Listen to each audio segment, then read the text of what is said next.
कोल्हापूर विधानसभा मतदारसंघातील आमदार माननीय राजेश क्षीरसागर यांनी राजीनामा द्यावा.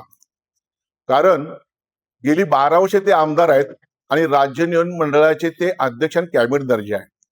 आणि आता जाहिराती बघतोय, मोठमोठ्या जाहिराती बघतोय, सगळं जिल्ह्यातलं जे काय केले ते मीच केले अशा पद्धतीने ते कार्यरत आहेत. परंतु मूलभूत सुविधा ज्या आमच्या हक्काच्या आहेत त्या हक्काच्या मूलभूत सुविधा ज्या गेली 12 वर्ष आम्हाला मिळाल्या नाहीत आणि म्हणून आम्ही त्यांचा राजीनामा मागतोय.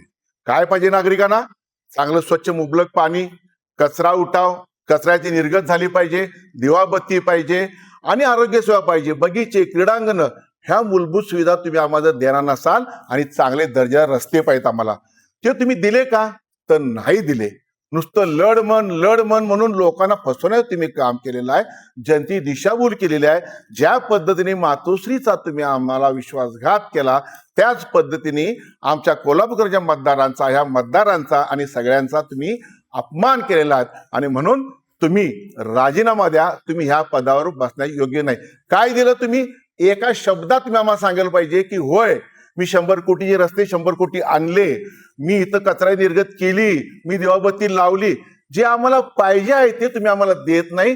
जे नंतर करायचे विकासाच्या काम आम्ही आड आलेलो नाही, येणार पण नाही. परंतु पहिलं काय तर मूलभूत सुविधा ते तुम्ही देऊ शकलेला नाही आहात. म्हणून तुम्ही आपल्या पदाचा राजीनामा द्या अशी आज आम्ही मागणी करताय.